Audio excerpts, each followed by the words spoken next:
ಅಭಿಮಾನಿಗಳೇ ನಮ್ಮನೆ ದೇವ್ರು, ನಿಮ್ಮಿಂದಾನೆ ನಮ್ಮೆದೆ ಉಸಿರು. Hello, welcome back to my YouTube channel. ಎಲ್ಲ ಹೋಗಿ ಬರ್ತಿದ್ರು, ಕೊನೆಗೂ ನಮ್ಮದು ಒಂದು ಸಡನ್ ಕಾಲ್ ಬಂತು ನಮ್ಮ ಲಾಯರ್ ಸರಿಂದ ಬರಲಿಲ್ಲ, ಸಾಗರ್ ಅವರಿಂದ ಬಂತು. ಕುಂಭಮೇಳಕ್ಕೆ ಹೋಗೋಣ ಅಂತ ಟೀಮ್ಸ್ ಕಾಲ್ ಮೀಟಿಂಗಲ್ಲಿದ್ದೆ, ಏನು ಹೇಳ್ಬೇಕು ಗೊತ್ತಾಗಲಿಲ್ಲ. ಲೀವ್ ಕೇಳಿದೆ, ಕೊಡಲಿಲ್ಲ. ಸೊ ಲ್ಯಾಪ್ಟಾಪ್ನು ತೊಗೊಂಡು ನಾವು ಇವಾಗ ಹೊರಟಿದ್ವಿ ಕುಂಭಮೇಳಗೆ. ನಾನು ಹೋಗ್ತಾ ಇರೋ ಡೇಟ್ ಬಂದುಬಿಟ್ಟು ಇವತ್ತು 10ನೇ ತಾರೀಕು ಬೆಳಗ್ಗೆ 11 ಗಂಟೆಗೆ ಹೊರಡ್ಬೇಕು ಅಂದ್ಕೊಂಡಿದ್ದೀವಿ. ಟೈಮಿಗೆ 10 ಮನೆ ಬಿಟ್ಟಿದ್ದೀನಿ. ಶಿವಮೊಗ್ಗ ಹೋಗಿ ವಯ ಚಿತ್ರದುರ್ಗ ಹೈದ್ರಾಬಾದ್ ರೂಟು. ಜರ್ನಿ ಹೇಗಿರುತ್ತೆ, ಟ್ರಾಫಿಕ್ ಹೇಳೋ ಥರನೇ ಇದೆಯಾ? 144 ವರ್ಷಕ್ಕೊಂದ್ಸತಿ ನಡೆಯೋ ಕುಂಭಮೇಳ ಹೇಗಿತ್ತು ನನ್ನ ಜೊತೆ ನೀವೇ ನೋಡೋರಂತೆ, ಬನ್ನಿ. ಬೆಳಗ್ಗೆ 11 ಗಂಟೆಗೆ 11:28ಕ್ಕೆ ಶುರು ಮಾಡಿ ಈಗ ಚಿತ್ರದುರ್ಗ ತಲುಪಿದ್ದೀವಿ.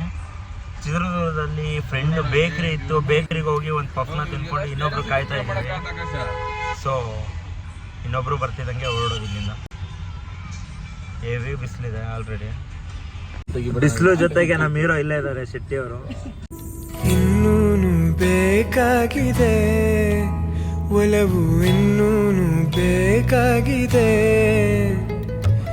ಇನ್ನೂನು ಬೇಕಾಗಿದೆ ಒಲವು, ಇನ್ನೂನು ಬೇಕಾಗಿದೆ. ಸೋಕಿನಿನ್ನ ಮೌನ ತಂಗಾಳಿನು ಹಾಡಾಗಿದೆ, ಇನ್ನೂನು ಹೇಳೋದಿದೆ ನನಗೆ, ಇನ್ನೂನು ಕೇಳೋದಿದೆ,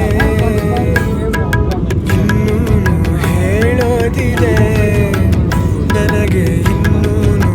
ಸೊ ಹಂಗೆ ಬಂದ್ವಿ. ಈಗ ನಿಯರ್ ಬಳ್ಳಾರಿ ರೀಚ್ ಆದ್ವಿ. ಊಟಕ್ಕೆ ಒಂದು ಹೋಟ್ಲು ಸಿಗಲಿಲ್ಲ, ಆನ್ ದ ವೇಲ್ ಬರ್ತಾ ಇಲ್ಲೋ. ಬಳ್ಳಾರಿಲಿ ಯಾವುದೋ ಸ್ಟೆಪ್ ಇನ್ ಫ್ಯಾಮಿಲಿ ರೆಸ್ಟೋರೆಂಟ್ ಅಂತ ಬಂದ್ವಿ. ಪೃಥ್ವಿ ಫಿಲಮ್ದು ಥೀಮ್ ಇವಾಗ ಸಖತ್ತಾಗಿ ಅರ್ಥ ಆಗ್ತಾಯಿದೆ. ಇದರದ ಒಂದು ಭಾಗಕ್ಕೆ ಎಂಟರ್ ಆಗಿದ್ದೀವಿ. ಪ್ರಾಪರ್ ಹಳ್ಳಿ ಥರ ವೈಬ್ ಕೊಡ್ತಿದೆ. ರೋಡು ಬಾವುಂದಿ ಅಂದರು ಅಣ್ಣ. ಇದು ನಮ್ಮ ಏರಿಯಾ ಲೋಕಲ್ ರೋಡ್ಗಳು ಚೆನ್ನಾಗಿರುತ್ತೆ. ಸೊ ಹಂಗೆ ಮುಂದೆ ಹೋಗ್ತಾ ಇದೀವಿ. ನೋಡುವ ಮುಂದೆ ಎಮ್ಗಳು ಬೇರೆ ಬರ್ತಾರೆ. ಅದೊಂದು ವಿಂಡ್ ಮಿಲ್ ಇದೆ, ಸನ್ಸೆಟ್ ಹೋಗ್ತಾ ಲಾಂಗ್ ಟ್ರಿಪ್ಪಲ್ಲಿ ಒಂದು ಟೀಗೆ ಅಂತ ಬ್ರೇಕ್ ತೊಗೊಂಡ್ವಿ. ತಾಜ್ ಪ್ಯಾಲೇಸ್ ಅಂತ ಒಳ್ಳೆ ಆಂಬಿಯನ್ಸ್ ಇತ್ತು. ಸೊ ಒಂದು ಟೀನ ಕುಡ್ಕೊಂಡು ಸುತ್ತ ಇಲ್ಲೇ ಒಂದು ರೌಂಡ್ ವಾಕ್ನ ಮಾಡಿಕೊಂಡು ಮತ್ತೆ ಕುರ್ನೂಲಲ್ಲಿದ್ದೀವಿ. ಆ್ಯಕ್ಚುಲಾಗಿ ಇಲ್ಲಿಗೆ ಶಿವಮೊಗ್ಗದಿಂದ ಇಲ್ಲಿಗೆ ಬರೋಕ್ಕೆ ಅರೌಂಡ್ 400 ಕಿಲೋಮೀಟರ್ಸ್ ಆಗಿದೆ. ನಮಗೆ 6 to 7 hours ತೊಗೊಳ್ತು. ರೋಡು ಮಧ್ಯದಲ್ಲಿ ಸಖತ್ ಕಚ್ಚಡವಾಗಿತ್ತು. ಹಂಗಾಗಿ ಈಗ ಹೈವೇ ಕನೆಕ್ಟ್ ಆಗಿದೆ. ಇಲ್ಲಿಂದ ಹೈದ್ರಾಬಾದ್ಗೆ 2 hours ಹೋಗ್ಬೋದು ಅನಿಸುತ್ತೆ. ಎಷ್ಟೊತ್ತಿಗೆ ಹೋಗ್ತೀವಿ ಗೊತ್ತಿಲ್ಲ, ಹೋಗೋಣ. ಓವರ್ ನೈಟ್ ಟ್ರಾವೆಲ್ ಮಾಡ್ತೀವಿ ಇಲ್ವೋ ಅದು ಗೊತ್ತಿಲ್ಲ, ಅದನ್ನು ನೋಡೋಣ. ಸದ್ಯಕ್ಕೆ ಈಗ ಟೀ ಆಯಿತು, let's back to the car. ಏನಾದರೂ ಕುರ್ನೂಲ್ ಕಡೆ ಟ್ರಾವೆಲ್ ಮಾಡ್ತಿದ್ದೀರಾ ಅಂದರೆ ಒಂದು ಸ್ಟಾಪ್ನ ಹಾಕಿ ಈ ಪ್ಲೇಸ್ನ ಮಸ್ಟ್ ಆ್ಯಂಡ್ ಶುಡ್ ವಿಸಿಟ್ ಮಾಡಿ. ಚೆನ್ನಾಗಿದೆ, ಸಖತ್ ಥೀಮಾಗಿ, ಆ್ಯಂಬಿಯನ್ಸ್ ಎಲ್ಲ ನೆಕ್ಸ್ಟ್ ಲೆವೆಲ್ ಆಗಿದೆ. ಒಳ್ಳೆ ನಾನ್ ವೆಜ್ ಹೋಟ್ಲು ಅನಿಸುತ್ತೆ. ಈಗ ನಮ್ಮ ಸಾಕು, ಇಲ್ಲಿಂದ ಹೊರಡೋಣ. ಇನ್ನೇನು ಹೈದ್ರಾಬಾದ್ ನಿಯರಲ್ಲಿ ಇದ್ದೀವಿ. ಇಲ್ಲಿ ಫ್ಯೂಯಲ್ ರೇಟ್ ಜಾಸ್ತಿ ಕಂಪ್ಯಾರಿಟಿವ್ಲಿ. ನಮಗೆ ಬರ್ತಾ ನಮ್ಮ ಕರ್ನಾಟಕದಲ್ಲಿ ಸಿಕ್ಕಿದ್ದು 88 ಇತ್ತು. ಇಲ್ಲಿ ಬಂದು ನೋಡಿದ್ರೆ 96 ಇದೆ. ಸೊ ಹೈದ್ರಾಬಾದಿನ 100 ಕಿಲೋಮೀಟರ್ಸ್ ಇದೆ. ನಾಗ್ಪುರ್ ಡೈರೆಕ್ಟ್ ಹೋಗೋಣ ಅಂದ್ಕೊಂಡಿದ್ದೀವಿ. ಇವರು ನಮ್ಮ ಹೊಸ ಫ್ರೆಂಡ್ ಆಗಿದ್ದಾರೆ, ನಿಖಿಲ್. ಈಗ ನಾವಿದ್ದೀವಿ ಹೈದ್ರಾಬಾದಿಂದ 60 ಕಿಲೋಮೀಟ್ರ್ ದೂರದಲ್ಲಿ RJ ಚೌಧರಿ ಮಾರ್ವಾಡಿ ಢಾಬಾಗೆ ಬಂದಿದ್ದೀವಿ ಊಟಕ್ಕೆ. ಮಧ್ಯಾಹ್ನ ನಮಗೆ ಯಾವುದದು ಊರು, ಬಳ್ಳಾರಿಲಿ ಒಳ್ಳೆ ಊಟ ಸಿಗಲಿಲ್ಲ. ಸೊ ಅಲ್ಲಿ ಒಂದು ಪ್ಲೇಟ್ ದೋಸೆ ತಿನ್ಕೊಂಡು ಬಂದಿದ್ದು. ಚಟ್ನಿಗೆ ಅದೆಷ್ಟು ನೀರು ಹಾಕಿದ್ರು ಅವ್ರಿಗೆ ಗೊತ್ತು. ಈಗ ಮಾರ್ವಾಡಿ ಢಾಬಾದಲ್ಲಿ ಒಳ್ಳೆ ಒಂದು ರಾಜಸ್ಥಾನಿ ಊಟನ ತಿನ್ನೋಣ ಅಂತ ಬಂದ್ವಿ. ಅಲ್ಲಿ ತಿಂದ್ಕೊಂಡು ಮತ್ತೆ ನೈಟ್ ಜರ್ನಿ ಫಿಕ್ಸ್ ಆಗಿದೆ ಆಲ್ಮೋಸ್ಟು. ನಾಳೆ ನೈಟ್ ಮಸ್ಟ್ ಆ್ಯಂಡ್ ಶುಡ್ ನಾವು ಅಲ್ಲಿ ಇರಬೇಕು ಅಂತ ಪ್ಲ್ಯಾನ್ ಹಾಕಿದ್ದೀವಿ ಪ್ರಯಾಗಲ್ಲಿ. ನೋಡೋಣ ಹಿಂಗೆ ಹೋಗುತ್ತೆ, ಫುಡ್ ಹೇಗಿದೆ. ಈಗ ಮೊದಲನೇ ದಿನ ನಾವು ಮುಗಿಸ್ಕೊಂಡು ನಾವು ನಾಗ್ಪುರ್ ತಲುಪಿದ್ದೀವಿ. ನೈಟು ಎಲ್ಲೂ ಸ್ಟೇ ಮಾಡದೆ ಹೊಡೆದು ಬೆಳಗ್ಗೆ 6 ಗಂಟೆಗೆ ನಾಗ್ಪುರ್ನ ರೀಚ್ ಆಗಿದ್ದೀವಿ. Welcome back to day 2. ನಾವಿವಾಗ ಇದ್ದೀವಿ ಯಾವುದಿದು ಮಹಾರಾಷ್ಟ್ರ ಹತ್ರ ಇರೋ ನಾಗ್ಪುರಲ್ಲಿ. ಹ್ಞೂ, ಸಖತ್ತಾಗಿದೆ. 0 ಟ್ರಾಫಿಕ್ಕು, ಡಬಲ್ ಡೆಕ್ಕರ್ ಫ್ಲೈಓವರು, ಸಖತ್ತಾಗಿತ್ತು. ಬೆಂಗಳೂರಿಗೆ ನೋಡಿದ್ರೆ ಇಲ್ಲೇನೋ ಟ್ರಾಫಿಕೇ ಇಲ್ಲ ಅಂಥದ್ದು. ಸಖತ್ ಕೂಲಾಗಿದೆ. ಸಿಟಿ ತುಂಬ ಕ್ಲೀನ್ ಆಗಿದೆ. ಸೊ ನಮ್ಮ ಕಾರಲ್ಲಿ ಸಣ್ಣದಾಗಿ ಏನೋ ನಮ್ಮ ಕರ್ನಾಟಕ ಈ ಥರ ಬರೀ, ಹೌದೌದು, ನಮ್ಮ ಶಿವಮೊಗ್ಗಕ್ಕೆ ಒಂದು ಬೇಕು ಈ ಥರ ಒಂದು ಸಿಟಿ. ಸೊ ಈ ಸಿಟಿ ಚೆನ್ನಾಗಿತ್ತು. ಕಾರಲ್ಲಿ ಒಂದು ಸಣ್ಣ ಡಾಟ್ ಏನೋ ಬರ್ತಾ ಇತ್ತು. ಸೊ ನಾರ್ಮಲಾಗಿ ಚೆಕ್ ಮಾಡಿಸ್ಕೋಣ ಅಂತ ಬಂದ್ವಿ. ನಾವು ನಮ್ಮ ಶೆಟ್ಟಿ ಅವರು ಈ ರೋಡ್ ಹೆಂಗಿದೆ ಏನೇನಿದೆ ನೋಡೋಣ ಅಂತ ಹೊರಗೆ ಬಂದ್ವಿ. ನಮ್ಮ ಆಕಾಶ್ ಅವರು ಒಳಗಿದ್ದಾರೆ. ಫೇಮಸ್ ಫುಡ್ ಏನಿಲ್ಲ ನೋಡಿ, ನಾವು ಸುತ್ತ ಇದೆ ಅಲ್ಲ, ಇದೇ ಸ್ಟ್ರೀಟ್ಗಳು ಚೆನ್ನಾಗಿದೆ ಒಂಥರ. ಬಟ್ ಒಂದೇನಪ್ಪ ಅಂದರೆ ಈಗ ನಮಗೆ ಆಂಧ್ರಾಗ ಹೋದ್ರೆ ಸ್ವಲ್ಪ ವೈಟ್ ಚೆನ್ನಾಗಿ ಮ್ಯಾಚ್ ಆಗಲ್ಲ, ಒಂಥರ ಬಯಲು ಸೀಮೆ ಥರ ಅನಿಸುತ್ತೆ. ಇದು ನಮ್ಮ ಜಯನಗರ JP ನಗರ್ ಥರ ಫೀಲ್ ಆಗ್ತಿದೆ. ಸೊ ಈಗ ನಾವು ಕೊಟ್ಟಿರೋ ಕಾರು ನಮಗೆ ಮತ್ತೆ ರಿಟರ್ನ್ ಸಿಗೋಕ್ಕೆ 1 hour ಅಥವಾ ಜಾಸ್ತಿನೂ ಆಗ್ಬೋದು ಅಂದವ್ರೆ. ಆ ಗ್ಯಾಪಲ್ಲಿ ತಿಂಡಿ ಮಾಡ್ಕೊಂಡು ಹೋಗ್ಬಿಡೋಣ. ಇವಾಗ ಹುಡುಗರೆಲ್ಲ ನಾಗ್ಪುರ್ನ ಸ್ಟ್ರೀಟಲ್ಲಿ ವಾಕಿಂಗ್ ಮಾಡ್ತಾ ಇದ್ದೀವಿ. ಆದರೂ ಹೆವಿ ಮೀಟ್ರು ನನಗೆ ಕೆಲಸ ಬಿಟ್ಬಿಟ್ಟು ಈ ಥರ ಸುತ್ತಾ ಇದ್ದೀನಿ. ದೇವ್ರಿದ್ದಾನೆ, ಅರ್ಧ ಕೆಲಸ ನೈಟ್ ಮಲ್ಕೊಳ್ದೆ ಮಾಡಿ ಬಂದಿದ್ದೀನಿ. ಇನ್ನು ಮಿಕ್ಕಿದ್ದು ಕಾರಲ್ಲಿ ಕುತ್ಕೊಂಡು ಮಾಡಬೇಕು. ಸೊ ಸ್ಟ್ರೀಟ್ ಫುಡ್ ಬೆಳಗ್ಗೆನೆ ಏನು ಶೆಟ್ಟಿ ಅದು? ಪೋಹಕ್ಕೆ ಸಾಂಬಾರು ಹಾಕೊಟ್ಟವ್ರೆ.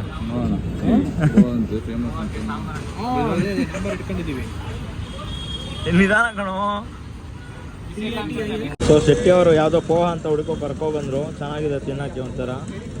ತಿಂದ್ಬಿಟ್ಟು ಬೇರೆ ಏನಾದರೂ ಸೌತ್ ಇಂಡಿಯನ್ ನೋಡೋಣ. ನಮಗೆ ನಾವೊಂದು ಮಾಡಿದ್ರೆ ನಮ್ಮೊಂದು ಪ್ಲಾನ್ಗೆ ಇನ್ನೊಂದು ದೇವ್ರು ಬರ್ದಿದ್ದ ಅಂತಾರಲ್ಲ, ಹಂಗಾಯ್ತತೆ. ಅದು 5 ನಿಮಿಷಕ್ಕೆ ಬಂದು 1 hour ಆಯಿತು, ಇನ್ನೂ ಕಾರ್ ಕೊಟ್ಟಿಲ್ಲ. ಸೊ ಕಾರ್ ಕೊಡೋವರೆಗೂ ಕಸ್ಟಮರ್ ರೂಮಲ್ಲಿ ಕೊಟ್ಟು ಕೂತಿದ್ದೀವಿ.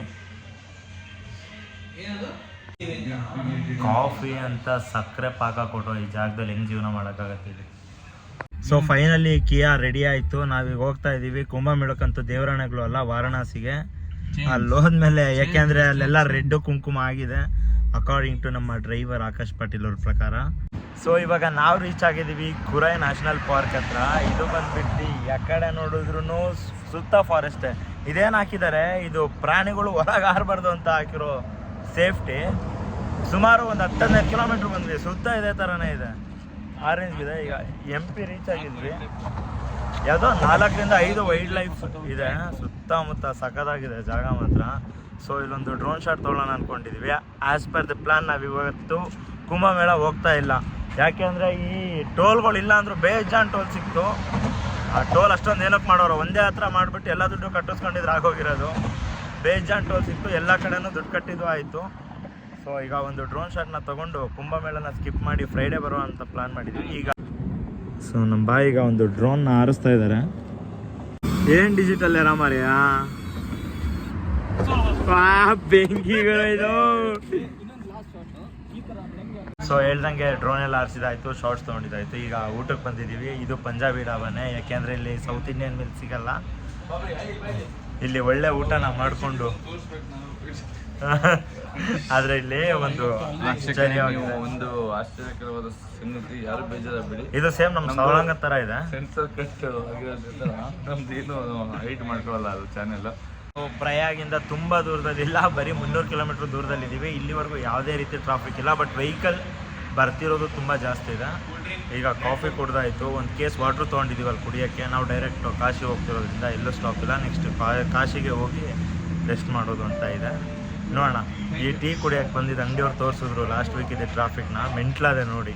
250 ಕಿಲೋಮೀಟ್ರ್ ದೂರದಲ್ಲಿತ್ತಂತೆ, ಅಷ್ಟು ಜಾಮ್ ಆಗಿತ್ತಂತೆ. ಎಷ್ಟು ಚಲೋ. ಈಗ ದೂರದಲ್ಲಿ ಒಂದಷ್ಟು ಲೈಟ್ ಕಾಣಿಸ್ತಿದೆ, ಅದು ಯಾವುದೋ ಟ್ರಾಫಿಕ್ ಆಗದೆ ಇರಲಿ ಅಂತ ಕೇಳ್ಕೊತೀವಿ. ಪಕ್ಕ ಅಲ್ಲ ಸ್ಟ್ರೀಟ್ ಲೈಟಾ?